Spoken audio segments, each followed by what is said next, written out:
all of those moments force us the kind of grief that could either cause total despair and relapse. I was a closeted gay pastor, and I did my very best to hide that because I just really wanted to be accepted, ironically. Yeah. You're not actually able to connect with humans that can love the real you. You take that into your relationship with God and you say, well, surely that must be how he feels too, because that's all I've ever known. Well, hi there. Thanks for coming today, Greg. Super excited to be with you as always, Gabe. Yeah. Big fan of yours. Likewise. All right. And for our viewers who haven't met you before, Greg's a marriage and family therapist, and I'm a social worker. And so it's really fun too to be able to work with so many different individuals. Like there's the clinical social workers, and then there's the marriage and family therapists and LPCCs. What does that stand for again? The Licensed Professional Clinical Counselor. That's right. That's right. And there's those as well. There sure are. Yeah. Yes. And so thanks for coming today. And I was just, it'd be fun to talk about maybe even your own growth in like spirituality and your own path to like being gay and finding that balance between spirituality and being gay and the challenges within culture or family and then how that's led to maybe your own healing and own growth. Yeah, it's been a journey, and I very much feel like somebody who is not just here to be the professional, but I'm somebody in process, like I think we all are. And a big part of my spirituality has been allowing myself to be in process. I was born and raised in a Jewish family and had a lot of cultural value around that. My grandparents on my mom's side were Holocaust survivors, and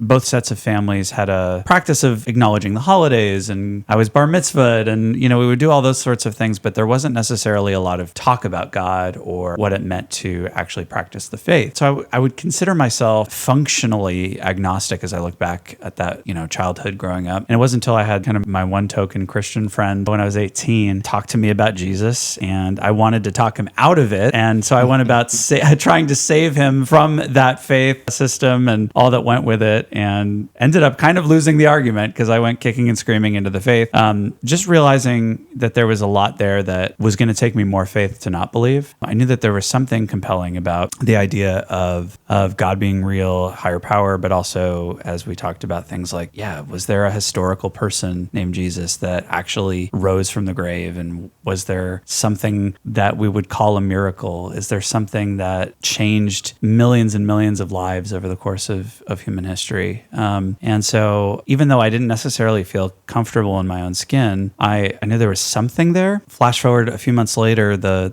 same friend ended up coming out of the closet and was horrifically rejected by his church, ended up moving across the country, and we more or less lost touch for quite a bit of time. But I got some really strong messaging from that experience that it wasn't safe to talk about that part of me that now I had already been hiding that. I grew up in the 80s, and some of the first things I ever remember hearing about being gay were during the AIDS epidemic and reports on the news about, look at these gay people who are getting sick. And I'd hear from other people that they were those people. And I thought, I'm not those people. Like, I don't know anything about living that way. So that must not be me. And if it were me, that's clearly not something that feels safe. So now I have two sources of information that are telling me, don't do it, don't come out. And then came number 3. I wanted to be a pop star. And at that time, to be Radio Disney friendly did not mean coming out of the closet, because that's not what pop stars did at the time.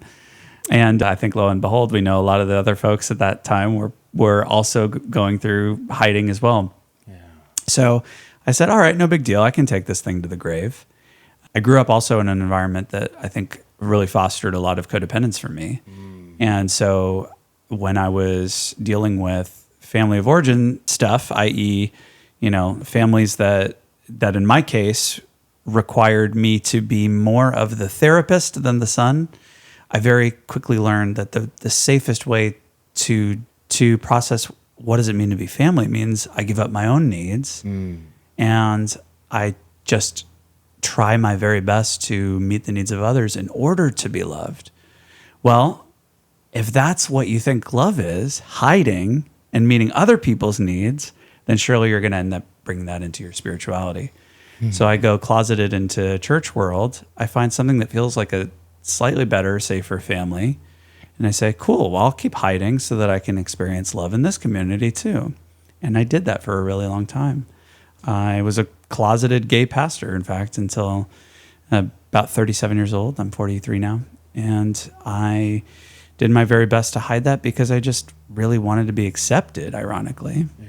Well, the problem with that is when you're hiding huge parts of your heart and what it means to feel a sense of being known and loved for who you are, to be accepted, to be allowed to talk about those things and process this, you're not actually able to connect with humans that can love the real you.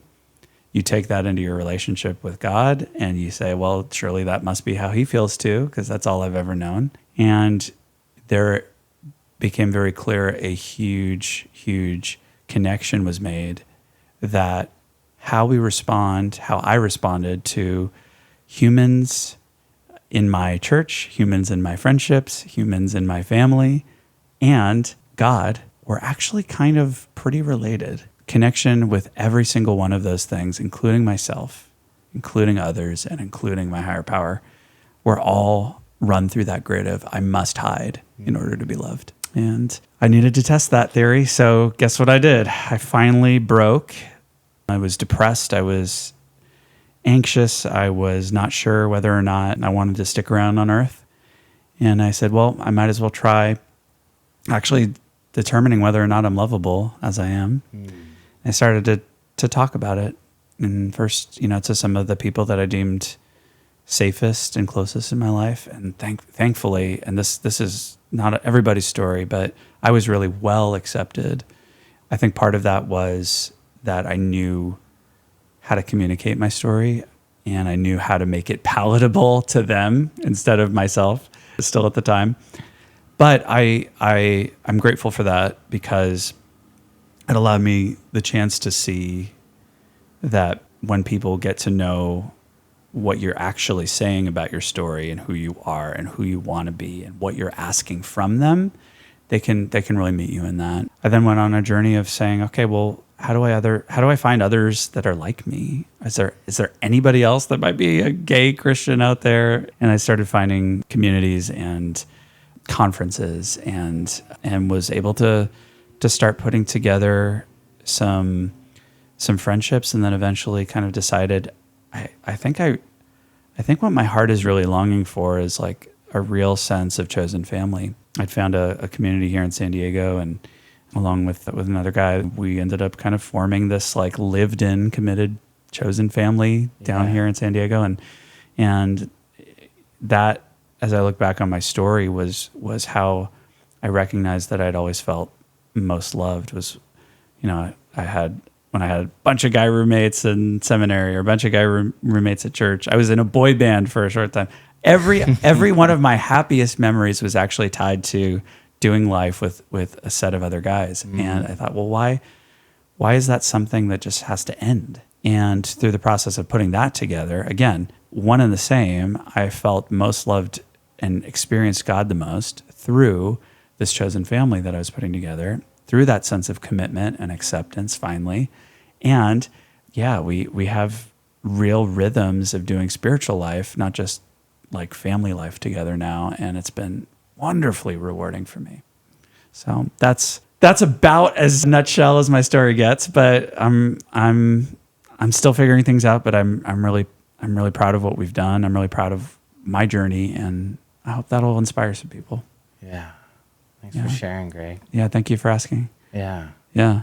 Yeah, it's like I heard wanting to fit in, wanting to be loved, and being scared of being rejected by being your authentic self. Yes. And then having to eventually just be tired of it and really just wanting to be vulnerable in that vulnerability and that authenticity about coming out, and then realizing people could receive you with love. Yes. And acknowledge and accept you as you are. Yes. And that you didn't have to pretend to be something that you weren't, and you could be loved for who you are. Yeah, that's exactly right. When we grow up in a system where it's not safe to do that, we continue to believe that because we're so wired that way. Yeah. And it takes tremendous amount of work to rewire, but you know what? It takes way more work to not rewire. And you know, if you think about the amount of energy it takes to fake it, or to wear the mask, or to like, wait, who did I say this to, or how do I put on this plastic smile and then my face hurts? You know, Yeah. all of that takes such an exhausting amount of energy, and at the end of the day, you also realize, well, that wasn't really worth it, because I still don't feel loved. Right. Maybe a little bit safe, but not really either that. Yeah. Yeah, it's interesting, like feeling safe. What's it like to feel safe with, like, I need to feel safe with myself so I can be vulnerable and authentic? Was there some type of space between, like, just feeling safe with yourself, or just you had to be courageous and brave and to share and to know that, okay, people can create a safe space? Like, what did that safety or safe space look like? It's a really good question. And yeah, even to say courageous is still something I'm wrapping my own brain around. But I think at the time, you know, something happens when you do grow up in an environment where you're constantly needing to check to see whether or not somebody is safe by the way that they look on their face, or the way that they talk, or the tone of their voice. And you end up developing this superpower where you never wanted to sign up for that superpower, but you can be highly attuned to people's emotions. And that also gives you the gift of knowing, okay, well, when I think about being attuned to how other people are perceiving me currently in my life, like who are those people that have said safe things about the gay community, have said things that have sounded generally accepting, period? Who's been rigid versus flexible? Who has emphasized loving others more than they've emphasized the rules? And as I think back on the specific people that got to go first, it was all those people. It was the people that had a much higher view of what does it mean to really, really love God and love others as themselves, rather than, you know, here's all the things that are our sins that we're going to throw rocks at you for. Right. So I think I was confident enough at the time that those people were safe based on their words, their tone, that I could start there and test that theory. Thankfully, again, I was right. Yeah. I love how you said people who love others more than they love rules. That was, it's really interesting, because I find people get caught up in trying to interpret the rules first. Yeah. So the rules first, now not everybody even agrees on the rules. And It's true. You know, I think sometimes rules ironically are often developed for safety, right? We want to keep, if you think about like the playground rules, well, we're trying to keep kids safe. But what happens when the playground rules end up emphasizing that kids don't get a chance to actually do any playing, you know? Well, we bring that into, you know, our systems of church or religious institutions in general, and oftentimes we forget, we have a Father in heaven that we want to play with and experience loving relationship with, and we do so many things to, unfortunately, create systems that require a rigid amount of do you assent to this, and this, that people hear the rules before they hear about the relationship. And so most of those folks who are scared off by the rules don't actually get to experience that relationship. And Jesus in the Gospels, he's looking at these real religious leader types and a group of kids at the same time. And he tells those religious leaders, the Pharisees, he says, you know, let the children come to me and do not hinder them. We do so much to hinder so many people sometimes. And it's just wanting them to say, I want to come. Can I come? Right. Yeah, I want to be loved. Yeah. Will you love me? Yeah. Yeah. Yeah. We can figure out the rest from there. Right. But it's got to start there. Yeah. And something I think about too is that curiosity rather than judgment. Because once I use the rules, now I'm judging. Are you following the rules or are you not following? Am I following the rules or am I not? Oof. rather than being curious about, how do we do this together? Yeah. Yes. Well, that's such a great point. Because if we're constantly, thinking about am I a rule breaker, and I know that breaking the rules makes me feel like I might get kicked out, whether it's kicked out of a family, kicked out of a friend group, kicked out of church, kicked out of something, then all I'm going to be doing is figuring out how I can either follow the rules or fake that I'm following the rules, rather than being focused on, again, true belonging in the group. And it's impossible, when we think about, there's a really popular concept in psychology called the Maslow hierarchy of need. And Maslow theorizes that on the bottom rung, you've got like physical needs, and then you get up to like safety and security. And you can't get to rung number 3, which is love and belonging, if you never feel safe, right? Right. We know that in our bones, right? That's why people lie. That's why they lie to their spouse. It's why they lie to parents. The idea there is lying is the thing that's going to keep me safe. And so I'll sacrifice my relationship for the sake of safety. Well, we do the same thing with God. We do the same thing with religious systems. And we don't even realize that we're doing that. But that's because we're so busy focusing on safety that we don't have time to wonder whether or not we're sacrificing love. We just know we need to be safe. Yeah. It's like an unconscious defense. Yes. I have to sacrifice my authenticity to feel safe. Totally. Yes. That's exactly right. Yeah. If somebody like throws something at you, you're not, stopping to think, I wonder, if everybody's okay, as this thing's coming at my head, and and am I going to feel loved if I catch this rather than just let the person hit me? No, you're like, bat the thing away. Like, all you care about in that moment is, am I safe? Right? Yeah. Yeah. It's a very human response. Yeah.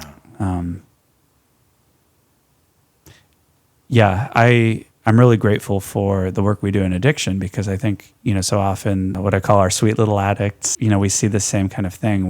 Where the world has seen people that are rule breakers or liars, or, people that just don't get it, they're seeing, well, I'm just doing what I'm doing to try to stay safe. And sometimes that comes with lies, because it's not safe to not have my needs met. Yeah. Or it's not safe to feel the pain of this lack of love in my life. Yeah. Yeah. How do you experience that? Definitely. I was thinking of, the clients we work with in addiction, and thinking how a lot of men in our culture, it's sort of a new thing for men to have feelings and to express their feelings. Mm-hmm.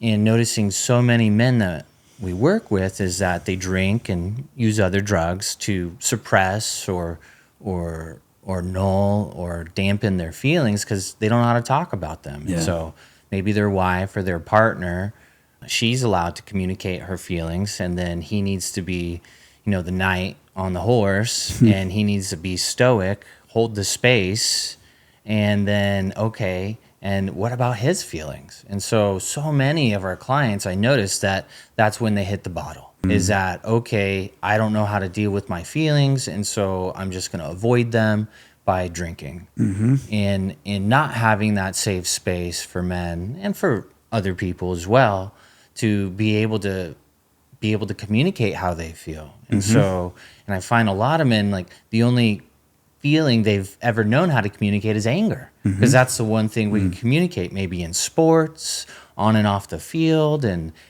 so I noticed that a lot is that, they're very good at being angry. Yeah. But what about actually communicating their sadness, their loneliness? And so even in my own self, I'd say tough for me when I was in high school and growing up Christian, and the Bible was literal for me. And so, and I didn't understand how in church people were saying, who goes to heaven, who goes to hell? And just something in my heart was like, I don't know this stuff. This is way out of my league. I'm just trying to love people. That's hard enough. Yes. That's hard enough to love people, let alone start saying who's this or who's not this, and dealing with my own stuff. And so, I had a lot of self-hatred, because then I wasn't even good enough for myself. And then who am I, like, if I can't be anything to judge anybody else too. And so I had a sort of a falling out in high school and into college here and there, would go to church and stuff. And then it was challenging in my own family too, with certain individuals communicating like, hate the sin, not the sinner. There was definitely that one. And I'm like, I did not get that. I'm like, I'm love the sin, love the sinner. I don't know. Like either way, we got to learn from it. And then who's to say what is this sin? And I didn't even see that anywhere in the Bible that says I get to judge people on their sins. Right. I know that Jesus said, look at the fruits of the Spirit. Yes. Have discriminating awareness, and like he said, don't cast our pearls to swine. Like, give my love to people who want to receive love is what that means to me. And that's all I wanted to do was to love the LGBT community and just to love them with all my heart.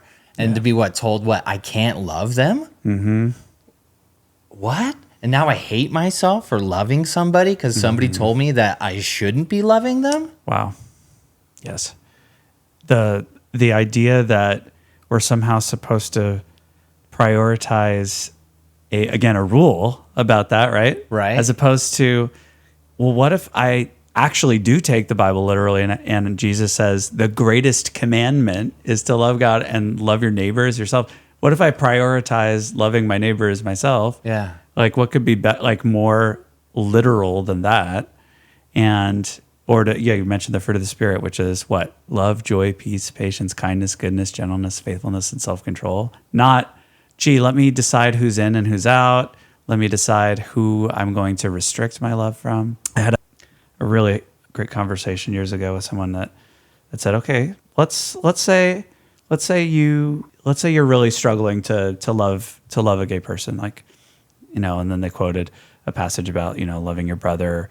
Well, they're not a brother. Okay, well, what are you supposed to do with your neighbor? You're supposed to love your neighbor. Well, they're not my neighbor because, okay, great. So Jesus also said to love your enemy. Let's pretend they're your enemy. Like, how are you loving your enemy? I mean, no matter where we go on that order of events, like there is no way out of love. And to think about the ways that we have tried to elevate man-made rules over God-made love is wild to me. And we call that literal. Right. It's like, I don't know about that. Maybe that's not. Yeah. Because I haven't read anywhere that says that Jesus said literally for me to judge others. I haven't read that anywhere. I think there's a way that we can really, sometimes make a judgment call on ourselves first, right? He does talk about, next time you see like a little speck in somebody's eye, why don't you go check out your own eye? There's like a whole, plank of wood in there. Yeah. That's like Jesus saying, hurt people. Check out your own speck, brother. Yeah. Yeah. Oh, yeah. And I like to say as well to our clients, loving people love people. Kind people are kind to people. Non-judgmental people do not judge people. And forgiving people forgive people. Yes. And to extend that grace to myself, that healing, that forgiveness and renewal to myself, and so that I can also extend that to others. Yes. And I've really found that within myself. I have to forgive myself for falling short. And you know what? This isn't going to be the last time I fall short either. This isn't going to be, I'm going to fall down again and again and again. And hopefully less, but the idea that I can get back up and I can renew myself and I can receive that grace. And I think the space between forgiveness and renewal is grace. It is the ability to receive that forgiveness. I am worthy of love, flaws and all. I am worthy of love in this moment, and I don't even have to change because my God is so loving. There's not a sin I could commit that would make me unworthy of my God's love, that would make me unworthy of forgiveness and renewal and grace. And so it's just because my relationship with my higher power with God is that my God's so loving, my God allows me to hurt myself. My God allows me to hurt others. And my God allows us on this planet to hurt each other. And that's free will. Because I know a lot of these guys, why did God let my younger brother overdose or my older brother overdose? Why did God allow this and this war and this war? Because my God is so loving. My God gives us a choice to love and to not love.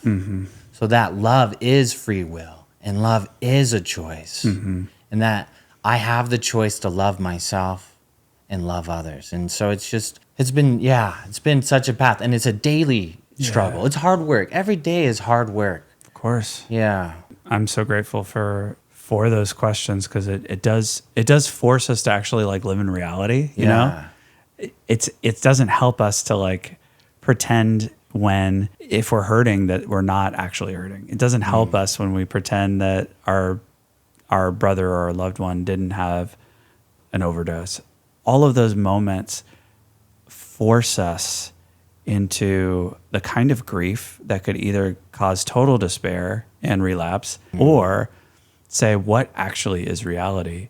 And while again, I don't know that I've ever found the perfect answer to that, or that even, that I find it in the Bible, I do find a Jesus on a cross. And I find that very compelling in a really like dark way, in the sense that like I feel like there's a sign of reality there, that in this life we have crosses to bear, and there is suffering, and there is a way to account for that, and there's even a God that accounts for that.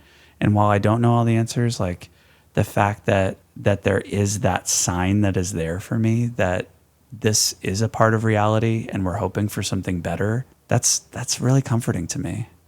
I can't find comfort in something that makes me go la la la la, be positive, because that's really hard work, and it didn't work for me.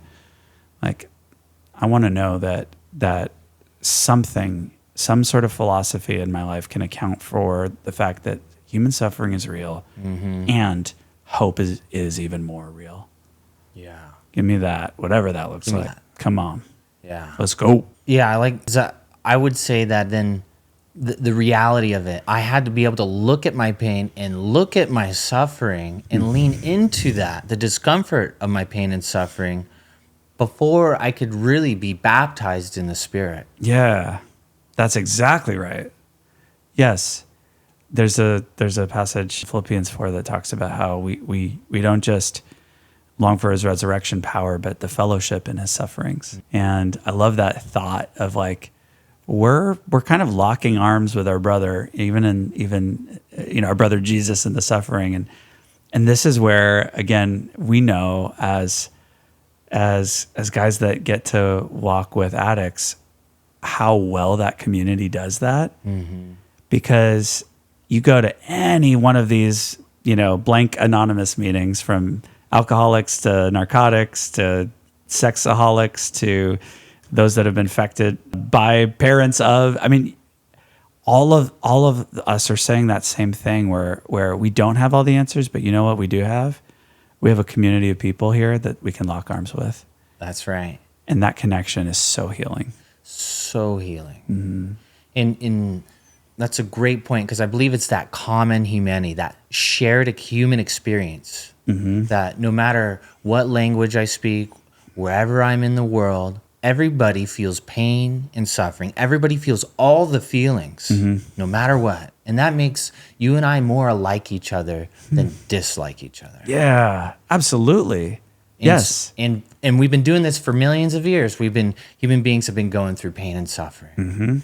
And to know that others have gotten through it before us, and that there is hope, and there is strength, and there is the ability to endure and move on. And I think through that common humanity, we get that hope. Yes.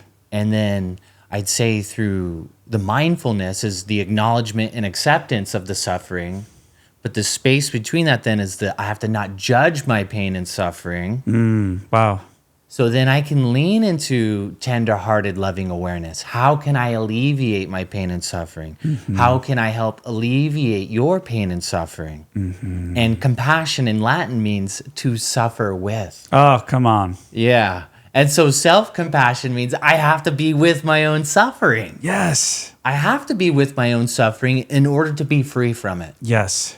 Amen. And my gosh, like, if we could have that mindset, imagine just how exciting it would be to say, well, I actually am allowed now in a really deeply spiritual way to stop judging myself, to silence the inner critic, because it's essential that I move from that place into compassion, because the amount of energy, again, that judgment takes, and that criticizing yourself, and that ruminating, and the pain and of replaying those same events that we just can't forgive ourselves for over and over again in our mind, that's going to always bring us into such a place of almost like a fetal position spiritually and emotionally, as opposed to saying, what if forgiveness for myself, again, is the most essential thing to get to that forgiveness place for others. Truth. I can't have the energy to forgive if I'm holding on to a lack of forgiveness to myself. Amen. Yeah. Yeah. Yeah. I will suffer if I can't find forgiveness. Yeah. Man. Yeah. I love that. I love how you said the inner critic too. Oof. People say, I am my own worst enemy. Now I need to be my own best friend, my best cheerleader, my best coach. And so instead of saying, like, my inner critic will be like, Gabe, you little bitch, put on your shoes and get to the gym.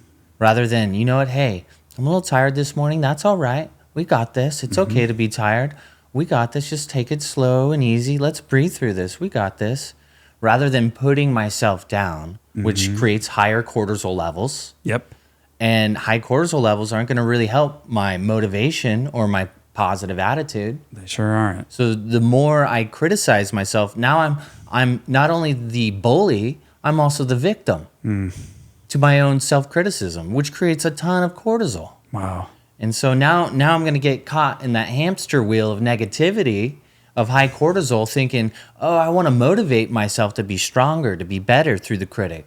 But the data shows is actually that doesn't work long term. Maybe in the short term, but those high levels of cortisol are going to lead to high levels of anxiety, depression, mental health challenges, and maybe defenses like alcohol and substances, because that inner critic is so great. And I notice that a lot with our clients in addiction. It's just that inner critic is huge. Yeah. So huge. Yeah, when you come from an abusive environment and that's all you know, then what does the inner critic end up doing? Well, re-abusing you. That's what that is. Can you imagine ever telling somebody that you loved, oh, you're a little bitch, and that, like, you would, or even somebody you hated. I know you well enough to know you would never do that. But yet to talk to yourself like that is to make yourself like the worst enemy. And that's where we, again, reinvite the spiritual life in and say, like, well, okay, even if I am my own worst enemy, again, what am I supposed to do with my enemies? Love 'em. My enemies. So, even if you are your own worst enemy, you better still love your enemy. Cool. I can get on board with that. Yeah. What a great way to actually walk in forgiveness. Yeah. I love that point. That's such a great point. I still have to love my enemies. Yeah. Yeah. And so it's just... That includes ourselves. That's right. It starts with ourselves, really. It starts here first. Yeah. Yeah. We have no way to love our enemy if we're still treating ourselves like one. Right. Yeah. That's such a great point. I can't love my enemy if I'm still treating myself like one. Profound. Yeah, that'll preach. Man. Woo! And I'm grateful that we went there. And I'm grateful that, as painful as our stories are, that we know what it's like to treat our own selves that way, so that when we're walking with people that are doing the same thing, the way that we've reminded ourselves that we can love ourselves and we can forgive ourselves gets to show up and be like, well, what did I need to hear during that time in my own life? What are they really actually wrestling with? Maybe that makes me even more able to really walk with people that are experiencing that level of self-hatred and condemnation. Yeah. That feels important, and that feels like purpose and meaning too. Yeah. I think something that, that fellowship and suffering thing has been really beautiful, because I think we find our deepest sense of purpose in our deepest pain. We look at the cross, so we see wounds of Jesus becoming our salvation. But I think that, again, in addiction world, we see this all the time, where the addict becomes the sponsor. We see, when the kid who grew up being bullied starts the anti-bullying campaign. When we find a way to say, what is my story, and fearlessly look back on it, maybe we'll find actually our greatest sense of joy, because we can actually say, okay, Spirit, you did something. Let's let this thing guide us, Yeah. Maybe this wasn't an accident after all. That's right. Amen. Yeah. Yeah. Do you find that in your own story? Yes. I really resonated too with how you said my greatest pain could be my greatest sense of purpose. Because with my older brother Jeremiah, he lost his battle to substances, but really the root of it was his lack of being his authentic self and loving himself for who he was, not feeling a part of the family. He's my half brother, and my mom was raped, kept Jeremiah, and then my bio dad did his best. Everyone does the best with the tools they have. 100%. He was an alcoholic and could be verbally and physically abusive at times, and it was really hard on Jeremiah. And he got into drugs at a very young age, and so then he had that challenge on top of the identity and authenticity challenge. And so, that tore my heart apart. That's when I became extremely politically active too, when he died. And that's when I got very involved in marriage equality and very involved as a straight ally. And I became extremely political. Did the March on Washington in 2010. I was all involved in Hillcrest here in San Diego with all the LGBT center. And just because it was on my heart, my suffering was so great. I was looking at who is suffering around me that I can help. And I saw this movement of suffering, and I'm like, okay, those are my people. I will walk with them. And it led me down a path of working with foster kids and kids in the system, and then refugees and homeless adults. And next thing you know, I was just applying to a job because it looked nice, and it was with men in recovery, in drug court, men and women in drug court, getting out of jail and prison, like my brother, who didn't have the opportunity to do that program, to get sober, to work on himself. And then there I was working with those men and women who were doing the very thing I wish my brother had. Oh, bingo. And I honestly, I applied for the job because I saw the dollar figure. I didn't see working with men and women in recovery. I was like, oh, that looks nice. And I just applied for purely based on money. And then next thing I know, oh my, well, this is where God wants me. Oh wow, my heart is healing. Wow, I was going through it. Yes. And I was just hurting with them and healing with them. Yes. And so my pain became my greatest sense of purpose. Yes. And I noticed then one of my clients taught me, because he found himself saying, wow, I have a purpose deficit disorder. Ooh, purpose deficit disorder. Yeah. Come on. I know. It's so good. Yeah. Oh my Right. gosh. I want to hug Right. him. That's awesome. Right. That's exactly right. Yeah. Yeah. How many of us don't have a sense of purpose because we're just actually terrified of looking at our pain? And for you to be able, to name the things that you just named and go back and say, you know what? This is my family trauma, and I refuse to believe that all of that meant nothing. That's right. And you said, I'm going to look wherever those people are, and sometimes God's going to look for you and he'll just throw a dollar sign on it. But whatever the case is, it was like the doors were opening as you were saying yes.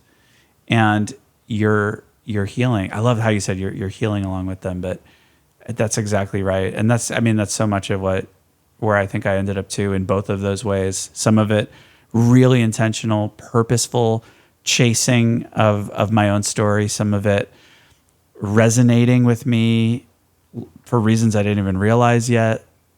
I think, all the advocacy work that I do with the gays and my community there was like, it took like a lot of hard work to accept myself and then say, okay, how do I help others to accept themselves? But yeah, I think in addiction world, it was almost like, Greg, how could you have been so blind? Your entire family tree is riddled with all kinds of addiction and broken homes and marriages and families and it's like, of course you would want to see redemption in those spaces. We need to believe redemption's possible.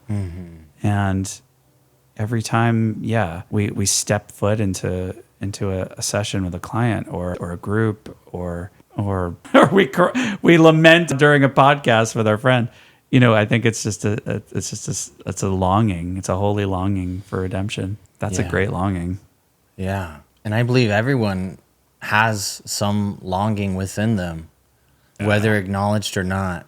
100%. Yeah. Oh my God. The longing to be a part of a community, to be a part of something, to be seen, to be heard, and to be accepted. Yeah. Oh my gosh. We are designed for that. Right? We are designed in a beautiful way to realize that we are meant for some kind of connection. Now, I think it can look very different for a lot of different people, and that's okay. Yeah. But yeah, to be seen and known and loved and belong is absolutely, I mean, you want to talk about literal biblical stuff, like we're over and over and over, we're part of the body of Christ. We're part of the family of God. These are words that are used time and time and time again throughout the New Testament. And it's no wonder. It's like, let's get you in, is a much higher priority than let's get you to, check some boxes in the, on a system. And I think that's what the holy longing is that we see in our work too. I'm sure we already had many, I usually like to say Greg's heresy of the day, but the whole thing is, probably some of that. But I think every time, I work with an addict that's so desperate to get high, it's a holy longing for transcendence. Every time I'm working with a sex addict, the idea of an orgasm is a longing for transcendence. The idea that we are meant for communion, if you will, with something more is to recognize who the head of that family is, and that's a spiritual connection that we're so longing for. Yeah. That communion, I love that. Yeah. It's needed. Yeah.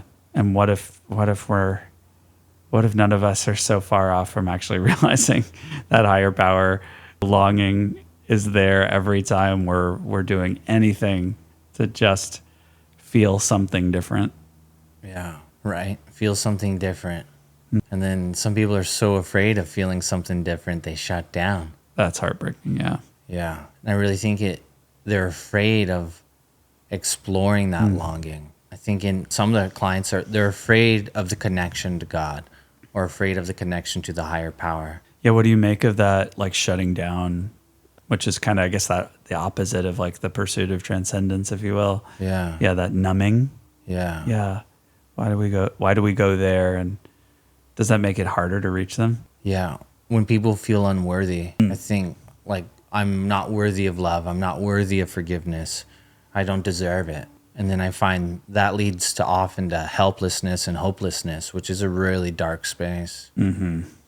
And I find those individuals the hardest to touch because they may not be willing to even allow me to suffer with them. Wow. Yeah. It's like, don't come in here. It's too dark. That's right.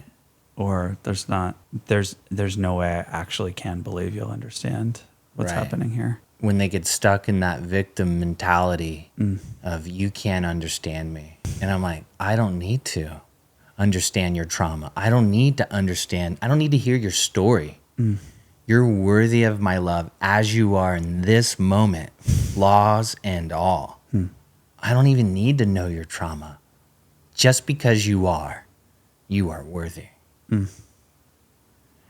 And that's my best tool, but it doesn't always work. Well, it's just so hard. It's just so hard to believe that sometimes, right? Oh, yeah, because I might have told myself for years. Some individuals tell themselves that for decades, 30 plus, 40, 50 years, these guys. Yeah, I mean, and then to be like, what? You're saying that I am worthy? Yeah. Yeah. Yeah, I think that's why we have to keep encouraging that vulnerability, right? The like we need to see that darkest thing inside of them that has made them say, look how awful this is. Surely no one can either love or understand this. And to look dead into the darkness and say, I do. And I believe that part of you might actually be the thing that shines brightest. That's the revolution, right? That was the thing for me that, like, yes, Greg, I see all of your gayness, all of your mess, all of your pain, all of your feelings of telling yourself that you're too much, and I love you. Yeah. Because I didn't believe that there was help or hope until somebody saw that part. And if they loved that part, okay, maybe there is a shift that can happen after all. Because I thought that was the thing that was going to disqualify me the rest of my life. But getting to that, and even knowing that what it is, that it's there and you have to name it and then bring it out, to like, that is scary stuff. Yeah. And a lot of our folks, yeah, they've devoted their lives to hiding that part. Yep. Yeah. To stay safe. Yeah. And just keeping that mask on. Mm-hmm. Yeah. Mm-hmm. Yeah. It's so tough. Yeah. All the masks humans can wear. Yeah. Masks are Halloween business, not day-to-day stuff. That's right. Yeah. Yeah. And I think that's where the courageous work is, the rigorously authentic self. Do the uncomfortable work by being myself and surrendering the outcome, surrendering the fact that I might be judged. Actually, I am going to be judged by others. Mm-hmm. And that's okay. And some won't judge me, and that's okay too. Did you have a person in your own life that kind of saw into the darkness and said, that's beautiful, Gabe, I love that part of you? Oh, man, I'm so thankful. There's been a lot of coaches in my life and martial arts instructors. Really important. Yeah, Wow, I love I'd that. say. Yeah, definitely Grandmaster Irving Soto. I was doing Aki Jiu-Jitsu or Japanese Jiu-Jitsu here in San Diego, and working to get my brother sober and wanted him to get plugged into something positive. And so we did it for a little while, but then he quit and I was depressed. And so I stopped training for a little while, and teacher called me. He said, "What's going on?"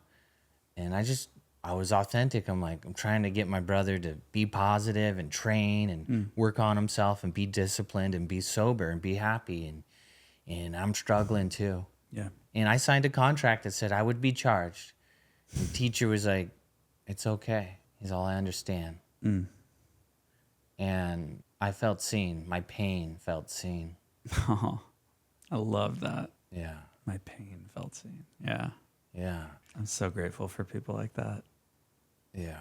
Yeah, there's almost like I don't know if you experienced this. I can think about those moments in my life where it's almost like you can feel something change inside of you that in those moments, a little born again moment or a spirit led moment, if you will. Yeah. Yeah. Yeah. Looking into the eyes of grace, really. Yeah. I know that you can't, that's too great a debt. You don't have to pay it. What does that sound like?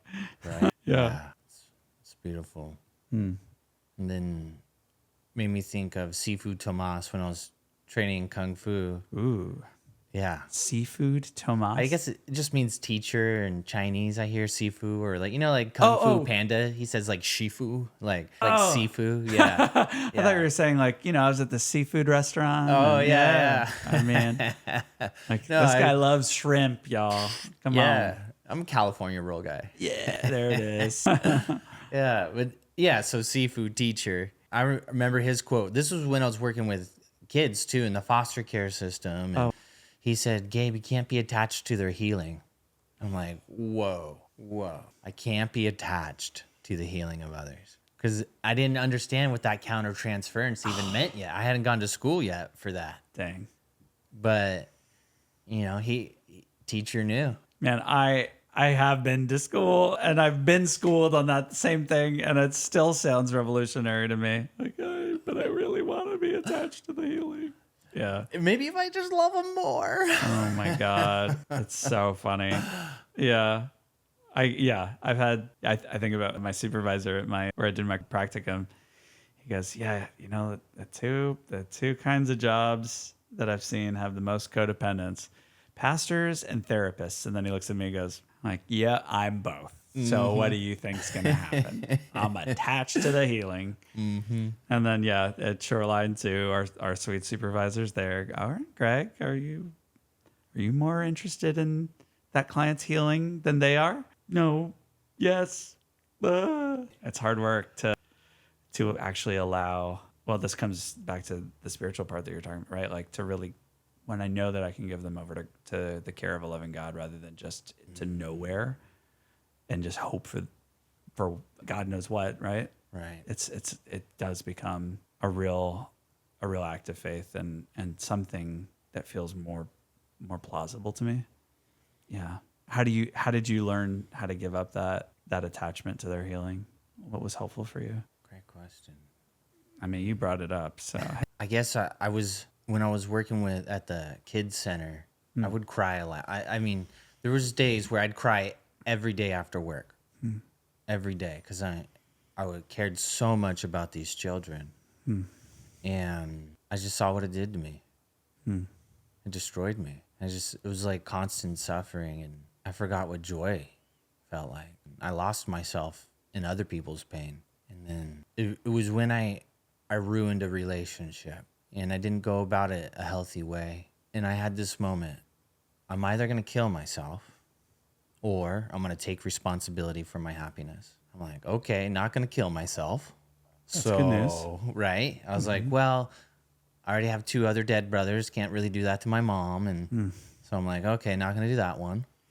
So I'm like, okay, I got to take responsibility for my happiness. What does that look like? I had to take responsibility for my pain. I had to take responsibility for my suffering. And so I had to look at my pain and suffering in order to learn how to be happy. Man, that's so good and so helpful for the way that we look at our relationships, either with clients or just anybody in our life, really. When we're so attached to their healing that we forget our own joy, it ends up creating despair, excuse me, in both of us, where now they can't see joy or hope either in us, which is something that they so desperately need to see in us, right? So it's actually a gift to them to not be that level of enmeshed in their stuff. Yeah, a foot in their healing and a foot in the world of hope and joy too. Yeah. The kingdom come. I gotta be in in both kingdoms at the same time, kind of. Yeah. I love what is within is without. What is so above is so below, and so and the kingdom of heaven is here on earth. Yeah. And I have to build that kingdom within myself, and it's constantly under construction. Yeah. When we pray the Lord's Prayer, it's right. Like we wouldn't say, "Your kingdom come, Your will be done on earth as it is in heaven," if it had already totally come, right? It's actually saying, like, I get that there's some dark kingdom stuff going on here that needs some light kingdom business, and I know I can't be completely in charge of bringing all of that lightness into the dark. That's too big of a job. Yeah. And the job of Savior of the world was already taken, thankfully. So I don't need to take on that job. Oh, yeah. I tried to take on that job. I'm so glad that I stopped. Oh, yeah. I sign up and quit daily. So, Yeah. Right. yeah. And yeah, when my brother Jeremiah passed away, I felt this weird thing of like, I want to move the karma of the world.